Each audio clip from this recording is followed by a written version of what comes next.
Somewhere along the path of awakening, perhaps after a seismic spiritual revelation or the quiet unraveling of a personal identity, you felt the ground shift beneath your feet. What was once familiar turned foreign.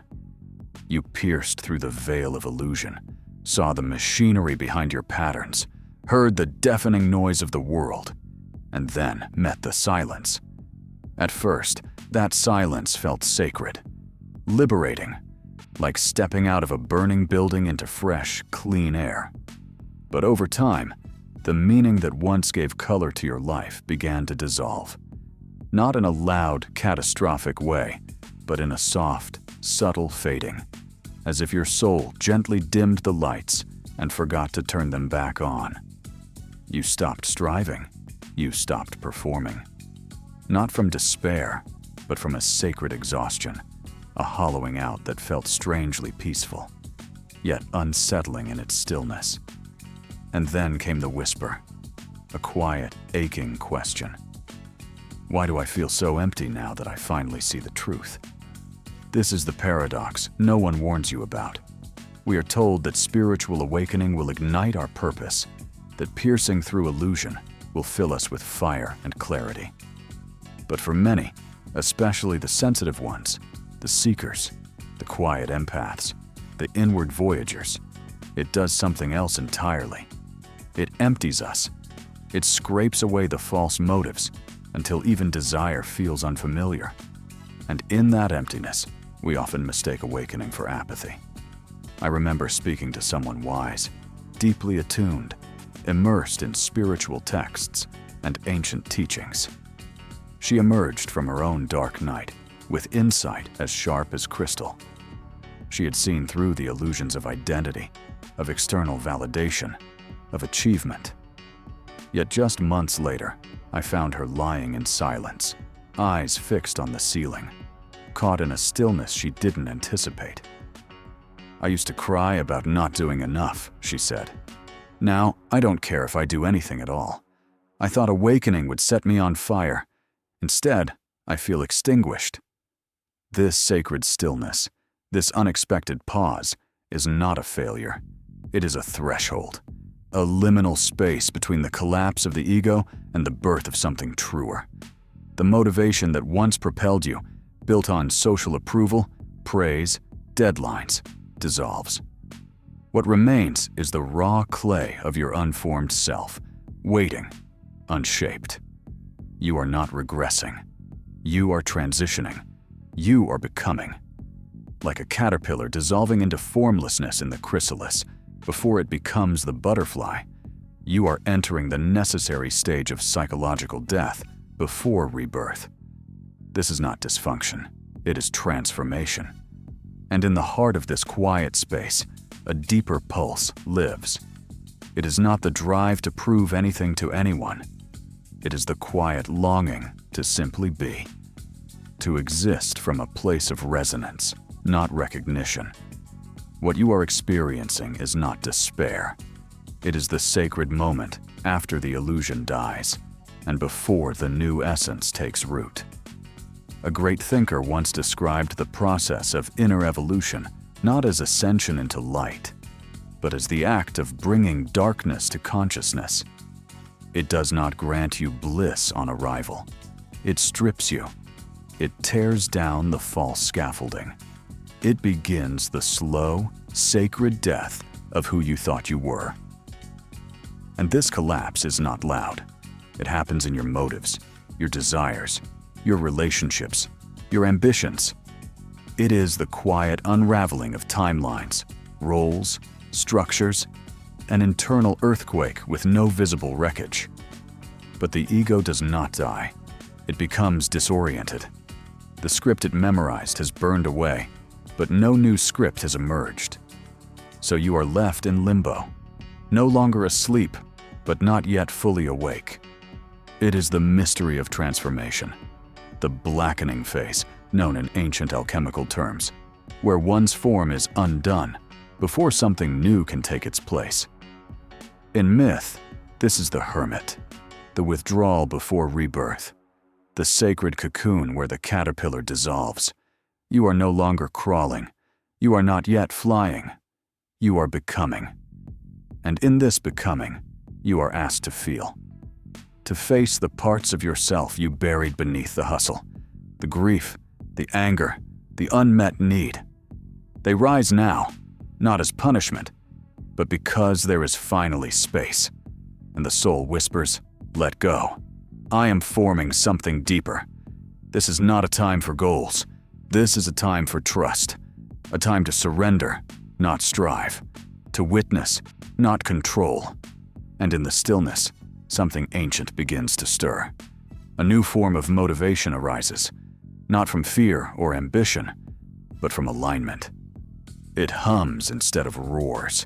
It calls instead of commands. This is the motivation of the self. It doesn't strive for success. It longs for wholeness. It doesn't seek applause. It seeks truth. And once it begins to guide you, you find yourself acting not from pressure, but from peace. Creating without needing recognition. Saying no, even when yes, is easier. Choosing presence over performance. This is not apathy. It is clarity. You move not because you must, but because your soul says yes. And when you live this way, your life becomes a quiet revolution. You no longer dominate life. You participate with it. You stop shouting into the void and begin listening to the whispers. You ask different questions. Not what should I do, but what calls me. Not what's the plan, but what feels right. Not how can I prove myself, but what feels true. Ambition doesn't vanish. It becomes devotion.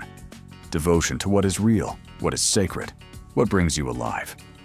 And that devotion moves mountains, not from depletion, but from wholeness. It is sustainable. It is soul-powered. It does not chase. It flows. So if you've been wondering where your spark went after awakening, know this: it didn't vanish. The old fire burned away so that a deeper flame could emerge, one that doesn't flicker in the winds of the world. You are not lost. You are becoming. You are not finished. You are forming. If this message resonates with something inside you, if you feel seen, if you feel spoken to, then you are already walking the path. Let your voice be heard.